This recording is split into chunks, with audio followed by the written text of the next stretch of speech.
Greetings, programs. This is Wretch. Welcome back to Shadowrun Hong Kong.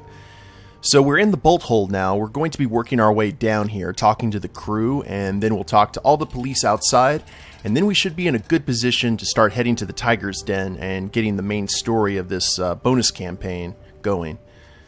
Ugh, that noodle machine. Still warm to the touch, unlike its soul. We'll start with Gobbet. Well, I guess this is it, huh? I mean, we've done everything else that the people around here have had for us. The Icon Tower run, the gig in the undersea lab.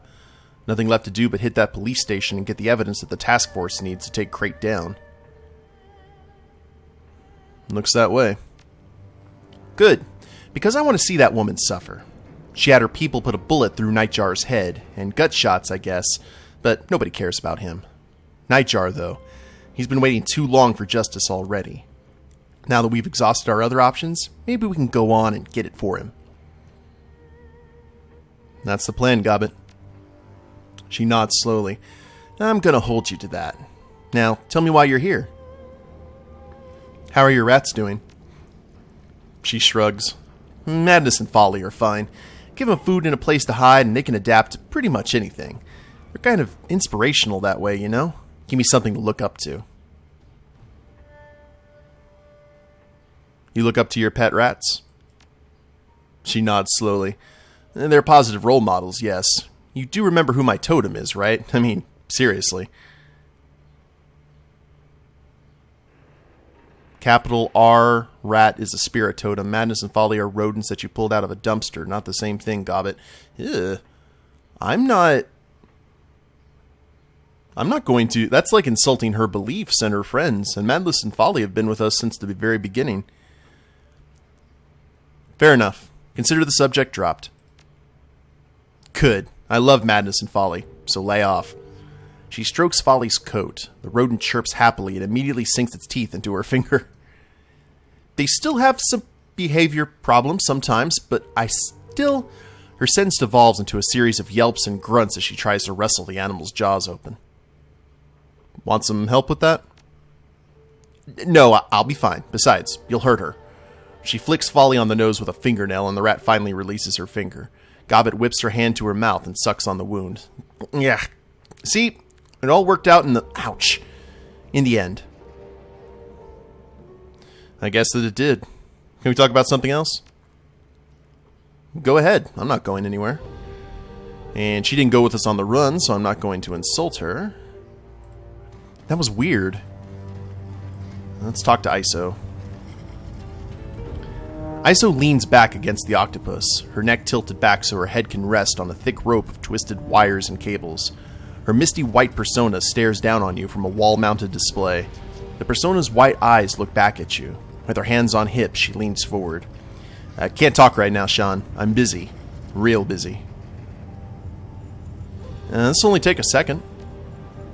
I don't have a second. I'm right in the middle of something important, damn it. If it's that important, I think that I should know what's... No. Alright. Later. That's weird.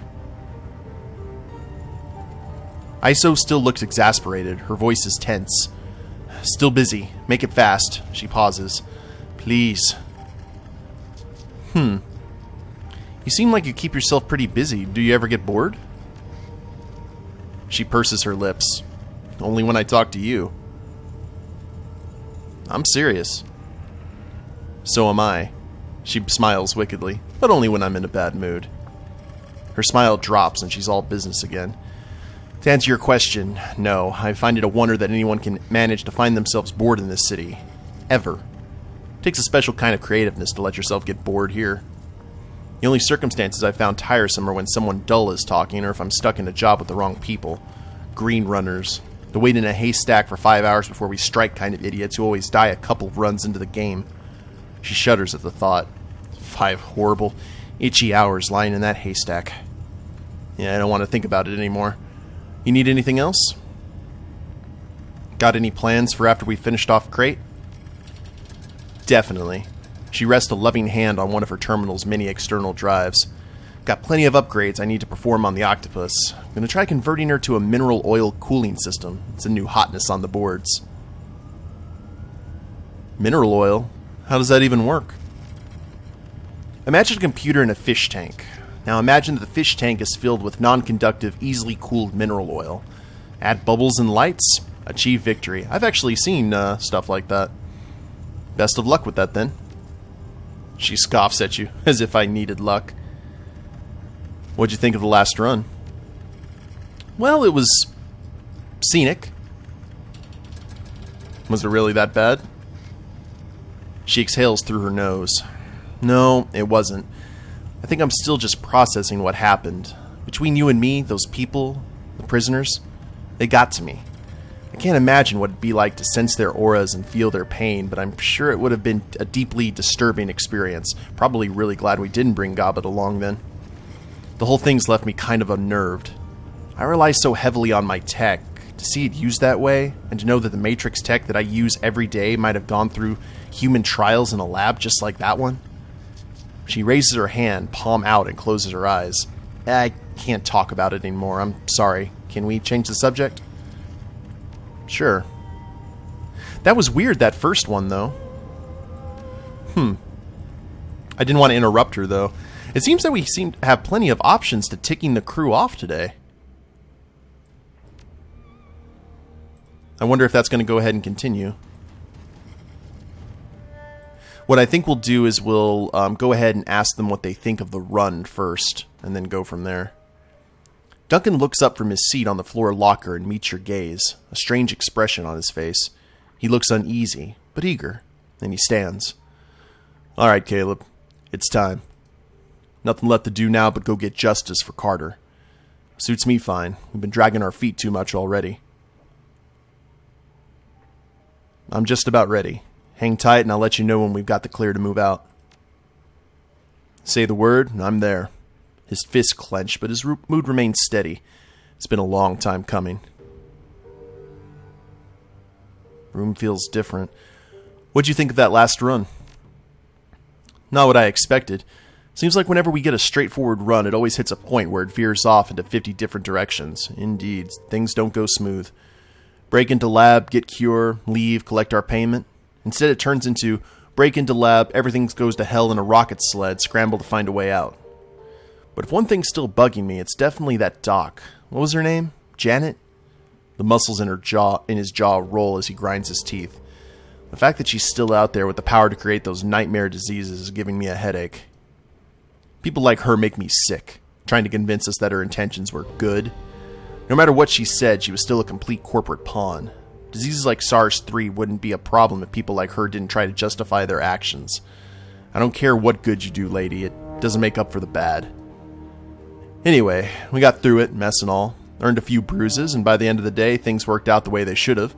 The facility got crippled, and we got paid. Anything else? Did you do something to your room? It feels different. Duncan leans his head back, a puzzled look on his face. No? He looks around the cabin. No? What are you talking about? I'm not sure. It just got really cold in here, though. Duncan pulls off his goggles and looks around him. I don't feel anything. What's wrong with you?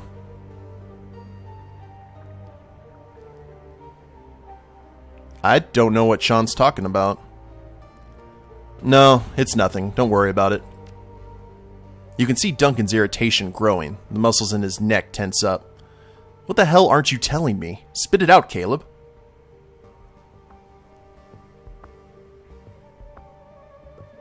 Duncan, do you believe in ghosts? It's just that. This feels a lot like a haunted space. Okay. He leans away from you and groans, grabs his face in his hand and talks to the floor. Are you drecking me? Haunted? By a ghost? Is it not the kind of spirit that Gobbet summons, but an actual dead person, with rattling chains and a white sheet over his head? Look, Caleb, the sixth world is a strange place, but I'm not an idiot, and I'm not about to fall into this half-assed prank of yours. I'm done. Get out. Are we okay? Wow. Shh! Did you feel that?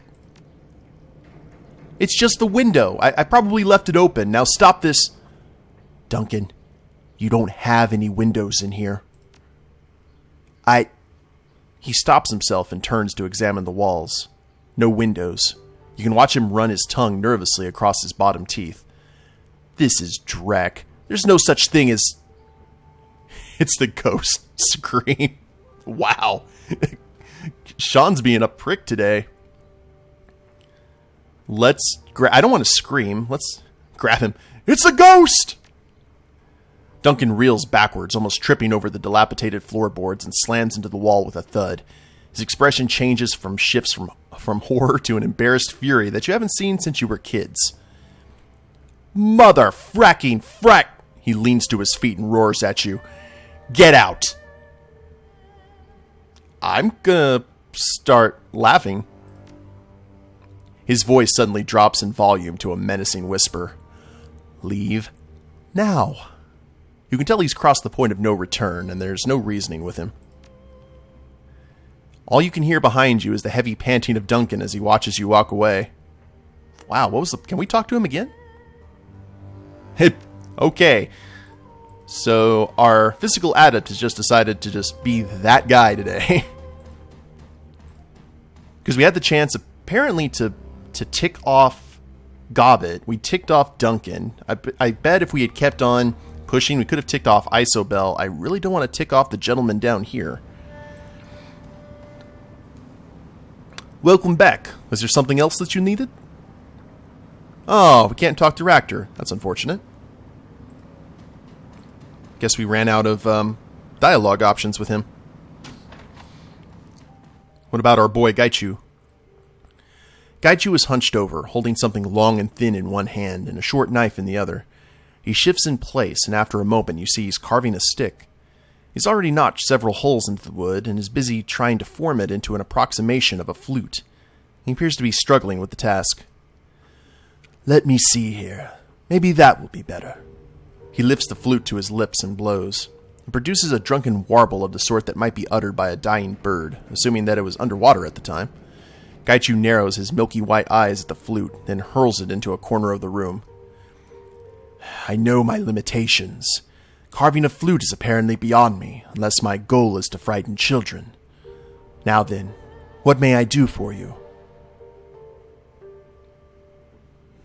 Do you ever think about Ishida and the rest of your team? Not especially. After our battle, I made the decision not to dwell on the earlier parts of my life. If killing my former comrades is what it took to free myself, it would do them a disservice to undermine their sacrifice. It was a necessary act. You convinced me of this, and I still believe that you were correct. Now that I consider it, it is likely I would not be here with you had I not acted. I likely would have fled Hong Kong. What'd you think of that last run? I have never been in an underwater secret laboratory before. That was novel, I must confess. Gaichu shrugs. Beyond that, it was a job. I am unsure what more to say than that. I am unconcerned by the morality, or lack thereof, involved in the creation of weaponized plagues. Their creation is dangerous, short-sighted, and not worth the trouble, but every megacorporation does such things. Shiawase is hardly alone in this, and in having a manager so foolish as to use one to obtain a favorably quarterly review. It could have been a lot worse, you know. Believe me, I am aware. We could have become infected, or SARS-3 could have spread far beyond the client, or we could have contracted some other engineered pathogen. I doubt that SARS-3 was the only one in the lab. I am pleased with the outcome. Still, we were paid, we survived, and nothing worse happened. I would count that as a success. Indeed, Gaichu knows what's up, and actually gives me a good thing. I'm not going to sell the SARS information to everyone else. That is something that does not need to go into anyone else's hands, especially other megacorps. So let's head out here and talk to the rest of this jolly band of miscreants. They are such bastions of personality. Sergeant Leung, Anything new to say? The sergeant tosses her cigarette to the ground and grinds it under her shoe. With a flick of her heel, she sends the mangled stub over the side of the harbor, tumbling down to the churning waters below. Her head dips as she lights a fresh stick. As she inhales, she gives you a nod. Nice day for a stroll. Smoke streams out of her nose and her mouth.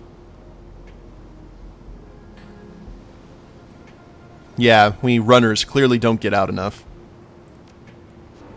Sorry, didn't mean to insult you. I'm just not good at small talk. Do you need anything? One thing I like about these guys is they don't really have a whole lot of dialogue options. It's not like I have to run all over Hawaii and talk to people like in the main campaign. Okay, officer, anything new? He fixes you with a hard stare, but almost immediately breaks his gaze when his PDA buzzes. After a series of quick taps on the device, he flips it off and slips it into a back pocket and nods at you. Back for more, runner? He raises a hand to rub his chin. Shan. About time I got that right. What brings you to my corner? So, I really think that eventually these two officers are going to play an important part in what's to come, I think. They wouldn't have them there otherwise, you know what I mean? Now, the quartermaster doesn't have anything new, just the special stock, which we do not need. We were going to check the medical trailer real quick. See if there's anything. Cyberware, which, we don't really need. There was something over here in the medical kiosk that I'm curious about, and that is the automated procedures. Yeah, so that's probably going to come in handy. I assume that someone's probably going to get injured over the course, and we're going to have to take them there, or we're going to have to take ourselves there. But that is everyone that we need to talk to. So, Jomo, let's see what you're selling. I think we're still pretty good on all of our gear. What do we have in the stash? We got tons of trauma kits. We've got med packs. Blood calls for blood. Got to remember to equip that. And the Nemesis Arms Gyrojet pistol. I'm going to go ahead and keep that for right now. And let's just go ahead and head to the Tiger's Den. And no messing about. So we need to take Duncan. There's no option there. We have to take Duncan and Gobbet and ISO. The reason why is we're supposed to be getting revenge on people, so they need to be present for it. You know what I mean? Because all of them were involved when Gobbet and ISO's crew originally got tagged, and Duncan because of his friend in Lone Star who died.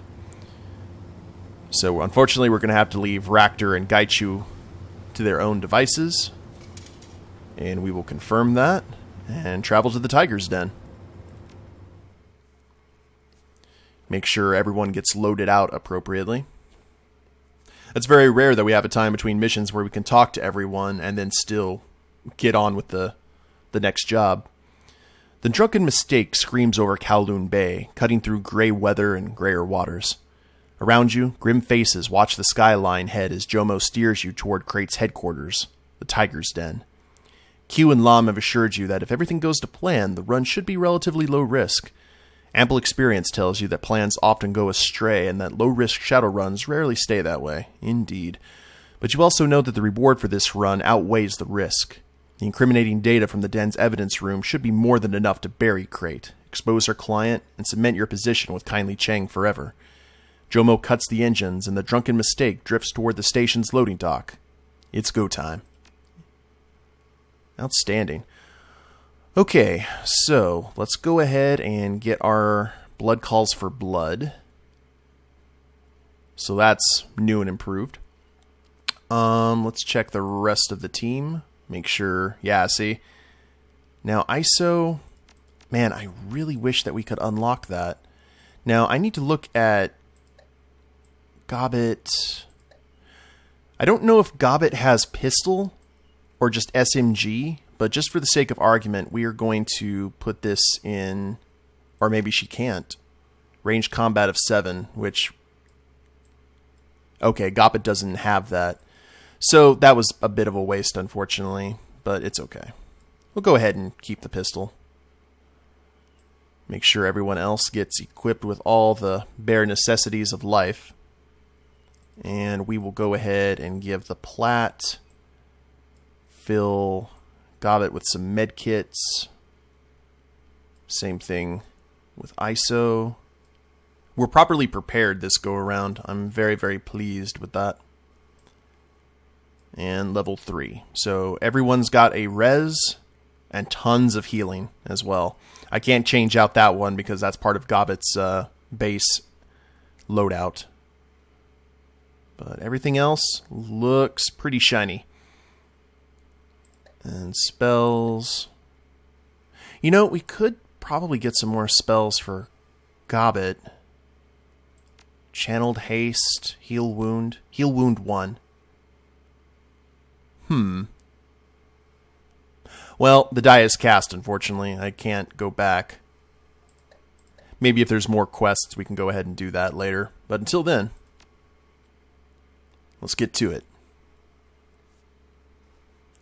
That's one thing that I think I've really been neglecting this playthrough, is making sure the rest of the team, at least the spellcasters, have plenty of good stuff to cast. Because there's no reason that Gobbet should just have level 1 heals. The wood on the dock feels uncomfortably solid under your feet. Your stomach lurches anyway, the legacy of a long, bumpy trip hidden under the tarp of Jomo's speedboat.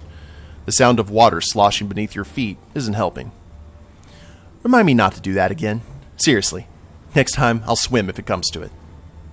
Captain Jomo barks out a laugh. Wouldn't recommend that, beautiful girl. Lots of sharks out there, both normal and awakened. Nastier things, too. Any one of them would be all too happy to snap up a little thing like you. Sharks, huh? He glances down at the water, his mouth curling into a frown. We'll keep that in mind. I'll wait here with the boat. You come back to me when your business is done and I'll take you home. He gestures at the uniformed constable in the distance. She nods slightly in response. You see here? Or you see her? That lady there, PC Chuang, is your contact. She can get you into the building. Thanks, Jomo.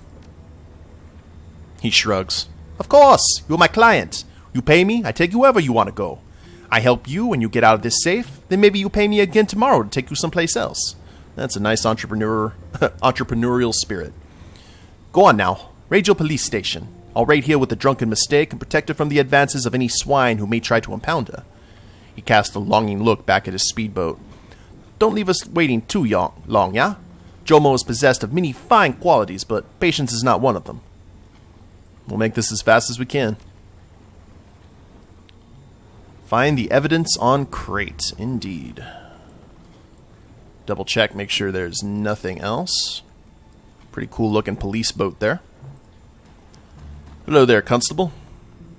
The constable beckons you forward nervously. She's doing her best to stay calm, but you can see that she's sweating. As you approach, her gaze keeps flitting back to the station door. You're here, right on time. Good. She brushes a strand of hair out of her eyes. I don't think I could have waited much longer. Constable, nice to meet you too. She raises a finger to her lips, shushing you. Don't use my name. In fact, just don't speak. I'm in a compromising enough position as it is. She reaches into one of her pockets and fishes out an object. A slip of plastic, slick and shiny, connected to an alligator clip. The word visitor is emblazoned on the front. Take this. You're going to need it. Uh-huh. And this will get me past security, I take it. It should. The integrated electronics will mark you as a friendly to the station's security system. If you tried to enter the Tiger's Den without one of those clipped to you, automated systems would sound a general alarm, and every cop in the building would converge on your location. They only issue these things at the front gate, and only after a thorough security check. Anyone who sees you will assume that you're supposed to be here. As long as you don't do anything to arouse suspicion, you should be fine. And this badge of yours, will it get us up to the second floor? Afraid not. I was able to get you the badges, but I don't work the security desk. That's where you need to get access to the elevator. I'll tell you what, though. The desk sergeant on duty, Shan, is a friend. Tell him that you need to meet with Mia in admin to go over some paperwork, and he'll upgrade your badge's clearance rating. I've seen him do it 100 times. Mia or Maya in admin. Got it. Any more advice before we do this? Not really. I think that's everything. There aren't many constables in the building. Just enough to keep the place running and make sure that the interrogation subjects don't escape. It should be pretty dead in there. What about automated security? Drones, turrets, that sort of thing? No drones. You got nothing to worry about there. She pauses a moment, considering. There are some turrets in the training rooms upstairs near the evidence room, but they're loaded with low-velocity rounds. They're strictly non-lethal. And besides, you shouldn't need to go anywhere near those rooms anyway. On the off chance that your cover gets blown early, you might have to shoot your way to the evidence room. I don't much like the thought of that, but I know it might happen. I'm going to steer clear of the station until you and your pirate friend have cleared out. If you do wind up getting loud, I don't want to catch a stray bullet.